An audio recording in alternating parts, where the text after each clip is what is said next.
Hola, y bienvenidos a un nuevo pasaje por la historia. Hoy, nuestro viaje nos llevará a la Edad Media para explorar el Imperio Carolingio, el Sacro Imperio Romano Germánico y el fascinante contraste con el Imperio Bizantino. Después de la caída del Imperio Romano de Occidente, Europa se convirtió en un mosaico de reinos pequeños y a menudo en conflicto. La organización política y territorial era un verdadero caos. Imaginen constantes divisiones, alianzas que duraban un suspiro y amenazas por todas partes, a nuevas migraciones del norte y el este, la presencia musulmana en España y las tensiones con el Imperio Romano de Oriente, también conocido como Bizancio. Europa occidental se fragmentó en reinos gobernados por las familias que lograron dominar las antiguas provincias romanas. Tuvimos reinos visigodos, germanos y anglosajones. Un elemento común fue su conversión al catolicismo, que adoptaron como religión oficial, al tiempo que intentaban rescatar elementos de la administración y la cultura romana que tanto admiraban. Entre los siglos VIII y X,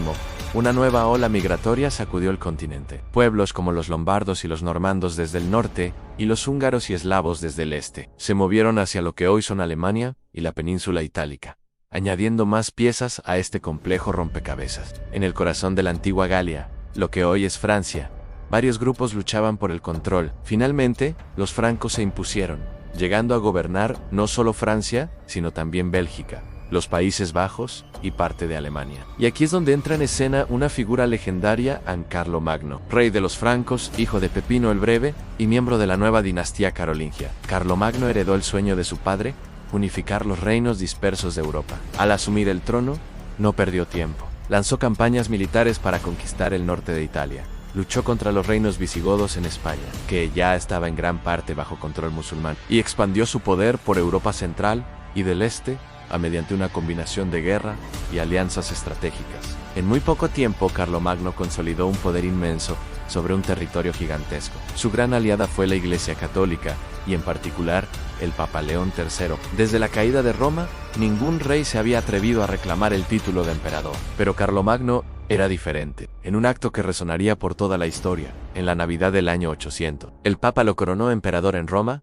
Este gesto simbólico no solo buscaba revivir el antiguo Imperio Romano de Occidente, sino que también convertía a Carlomagno en el heredero de la gloria y el prestigio de la antigua Roma. Fue un momento decisivo que marcó un antes y un después en la historia europea. Sin embargo, como muchos grandes imperios, el de Carlomagno no estaba destinado a durar para siempre. Tras su muerte en el año 814, el imperio comenzó a desmoronarse. Su hijo, Luis el Piadoso, no tuvo el mismo carisma ni la misma fuerza para mantener unido un territorio tan vasto y diverso. Las luchas internas llevaron a que, hacia el año 843, el imperio se dividiera en tres grandes regiones. La región occidental se convirtió en el Reino de Francia, con una extensión similar a la que conocemos hoy. Los territorios del centro formaron la Francia Media, y al oriente se consolidó la Francia Oriental, en lo que hoy es Alemania y sus alrededores. Fue precisamente en esta región oriental donde surgió otro intento de revivir la grandeza romana.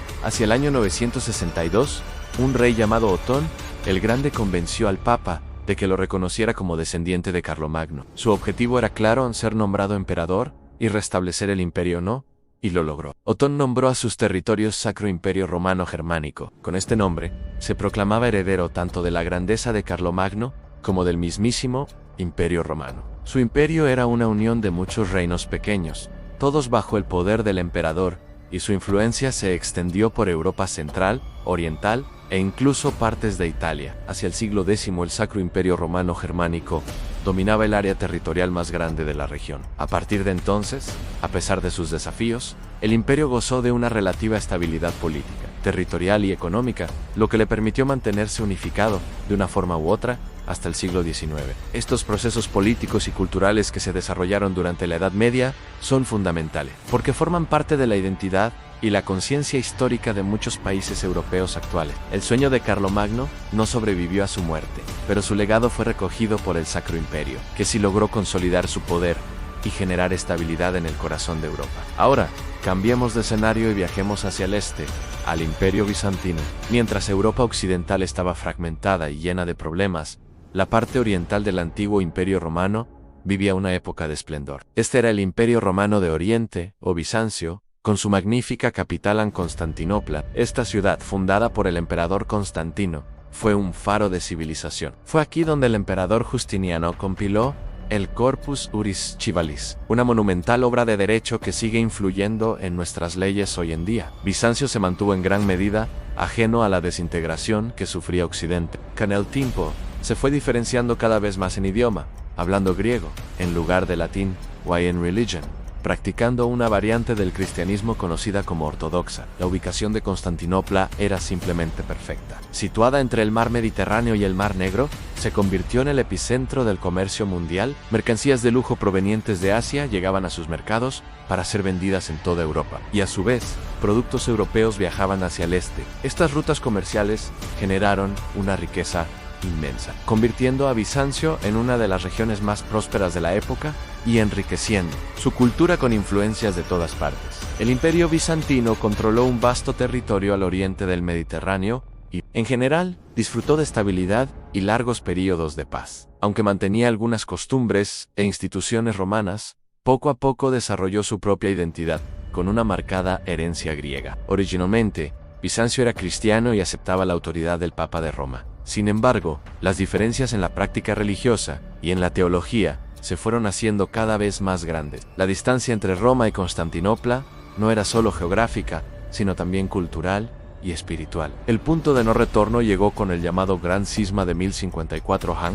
En ese año, las iglesias cristianas se separaron definitivamente. En Occidente quedó la Iglesia Católica, con el Papa en Roma, y en Oriente se constituyó la Iglesia Ortodoxa, con su propio patriarca en Constantinopla. La Iglesia Ortodoxa se consolidó en toda Europa Oriental, incluyendo Rusia, y se convirtió en la religión oficial de la región.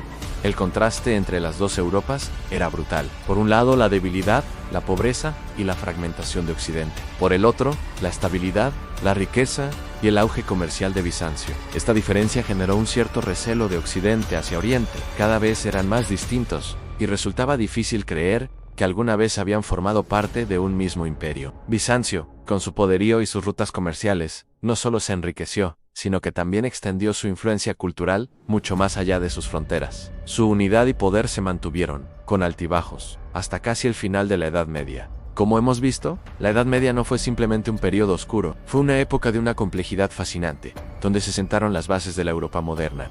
Los intentos de resucitar el Imperio Romano, a través de Carlomagno, y el Sacro Imperio Romano Germánico, definieron el mapa político. En Oriente, el Imperio Bizantino forjó su propio camino, creando una civilización brillante y duradera. Se desarrollaron diferentes formas de practicar la religión, de organizar la política y de vivir la cultura. Estos procesos históricos son la raíz de muchas de las identidades nacionales, las fronteras y las tradiciones culturales que vemos en Europa hoy en día. Y así llegamos al final de este apasionante viaje por la historia. Si te ha gustado el video, no olvides compartirlo, darle a me gusta y suscribirte para no perderte nuestras próximas aventuras. Nos vemos pronto.